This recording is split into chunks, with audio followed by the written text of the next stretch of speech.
ดีครับคลิปนี้นะครับผมจะพาเพื่อนๆนะครับมาแกะกล่องโบเวอร์นะครับสั่งซื้อมาจากในเว็บ Lazada นะครับเครื่องนี้นะครับมีระบบลูกเล่นเยอะนะครับก็คือลูกเอาไปเล่นเยอะนะครับแล้วก็ตกพังนะครับก็เลยต้องซื้อตัวใหม่มานะครับโบเวอร์อินเทคเครื่องนี้นะครับราคา225 บาทนะครับมีค่าจัดส่ง23 บาทแล้วก็ใช้คูปอง Lazada นะครับลดไปอีก50 บาทนะครับแล้วก็คูปองค่าจัดส่งลดไปอีกนะครับ23 บาทนะครับรวมทั้งสิ้นนะครับ175 บาทนะครับมีทั้งในเว็บ Shopee มีทั้งในเว็บ Lazada นะครับเราก็หาคูปองส่วนลดเอานะครับกำลังไฟนะครับ Power Output ก็จะอยู่ที่850 วัตต์นะครับแล้วก็รอบ No Load Speed นะครับจะอยู่ที่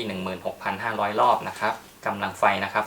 220 โวลต์ที่ใช้โบเวอร์ประจำนะครับก็คือใช้สำหรับล้างแอร์นะครับแล้วก็ใช้เป่าลมที่นอนนะครับถ้าหากว่าใครนะครับที่มีการใช้งานต่อเนื่องนานๆนะครับแนะนำว่าให้ซื้อโบเวอร์ที่วัดกำลังสูงๆนะครับแล้วก็ราคาเนี่ยน่าจะอยู่ประมาณ 1,000 บาทขึ้นไปนะครับส่วนนี้ก็สำหรับใช้ในงาน DIY เล็กๆน้อยๆที่เราไม่ได้ใช้งานต่อเนื่องนานๆนะครับ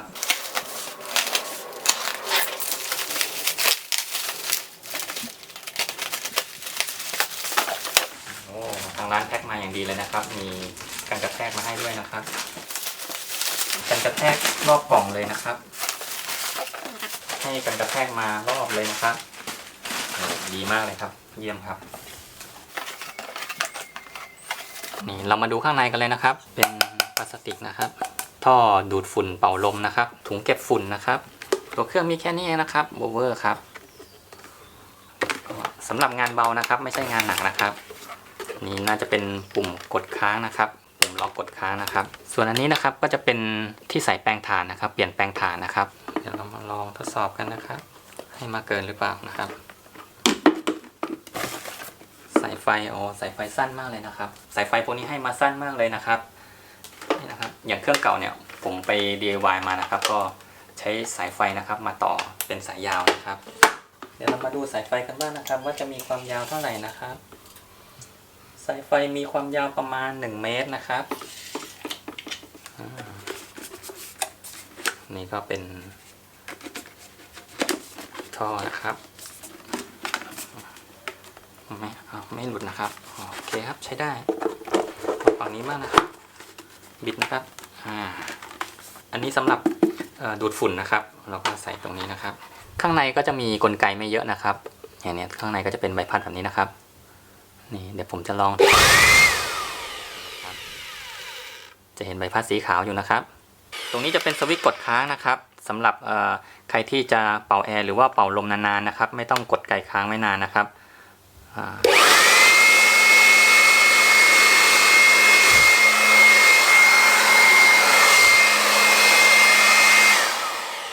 เดี๋ยวจะมาทดสอบเป่าลมที่นอนกันนะครับว่าจะใช้งานได้ดีไหมนะครับเราก็จ่อไปเลยนะครับ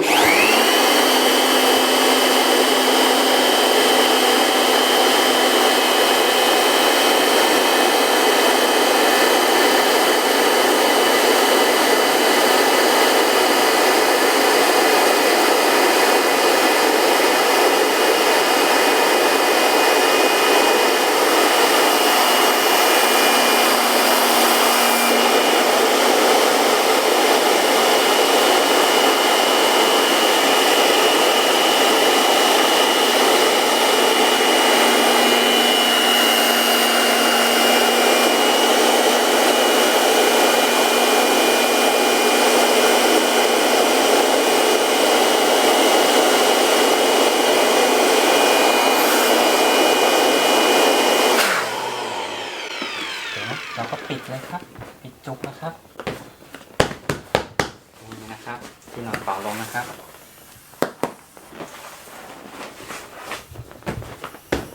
เดี๋ยวผมจะลองทดสอบนะครับนี่นะครับเวลาที่เราไปเที่ยวนะครับถ้าเรามีที่นอนเป่าลมนะครับแล้วก็มีโบเวอร์แบบนี้นะครับช่วยได้เยอะเลยนะครับโบเวอร์ราคาประหยัดแบบนี้นะครับก็สามารถเซฟมันนี่ในกระเป๋าเราได้เยอะเลยนะครับนอกจากเป่าได้นะครับแล้วก็สามารถดูดลมออกได้นะครับเดี๋ยวเราจะลองดูดลมออกดูนะครับแต่ว่าที่นอนเป่าลมอันนี้นะครับก็มีระบบวาล์วที่คลายลมได้เร็วนะครับมากแต่เดี๋ยวเราจะทดสอบนะครับอันนี้เราไม่ได้ดูดฝุ่นนะครับก็เลยไม่ได้เอาถุงดูดฝุ่นมาใส่ด้วยนะครับ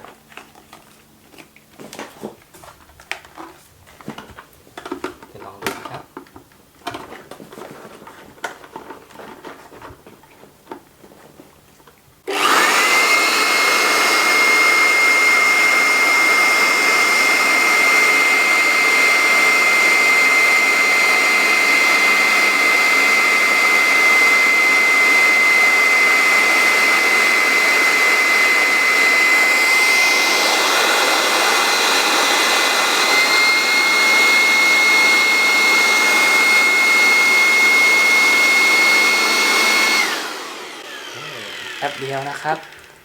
นี่ครับทั้งเป่าทั้งดูดนะครับในเครื่องเดียวกันยี่ห้อ Intech นะครับเดี๋ยวต่อไปนะครับผมจะมาทดสอบการดูดฝุ่นให้ดูนะครับนี่จะเป็นแป้งนะครับนี่นะครับมันคือแป้งนะครับเทลงพื้นเลยครับแต่ถ้า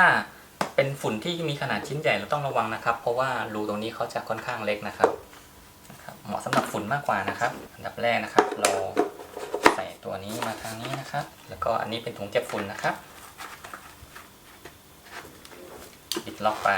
เดี๋ยวลองดูกันนะฝุ่นก็จะอยู่ตรงนี้นะครับตรงนี้มีซิปด้วยนะครับนี่นะครับตรงนี้จะมีซิปด้วยดูดเลยนะครับ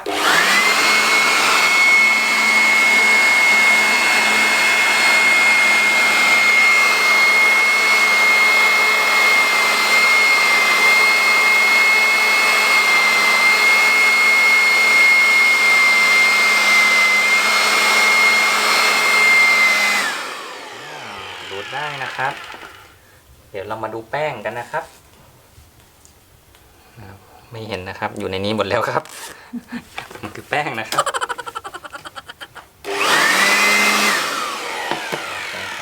ก็เป็นการทดสอบเล็กๆน้อยๆให้ทุกท่านได้รับชมกันนะครับคลิปนี้ก็ขอขอบคุณสำหรับการติดตามรับชมนะครับสวัสดีครับ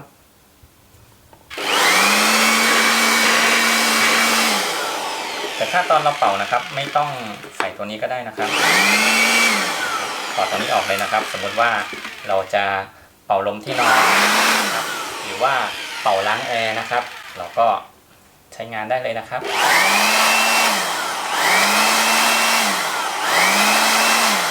โอเวอร์ก็ถือว่ามีประโยชน์นะครับควรมีติดบ้านไว้นะครับสำหรับใครที่จะไว้เป่าลมนะครับเช่นล้างแอร์เองนะครับหรือว่าเป่าที่นอนแบบพกพาแบบนี้นะครับโบเวอร์ขนาดเล็กแบบนี้นะครับก็เหมาะสำหรับการใช้งานครัวเรือนนะครับแล้วก็ไม่ได้ใช้งานหนักมากจนเกินไปนะครับถือว่าคุ้มค่าคุ้มราคานะครับกับสินค้าแบบนี้นะครับ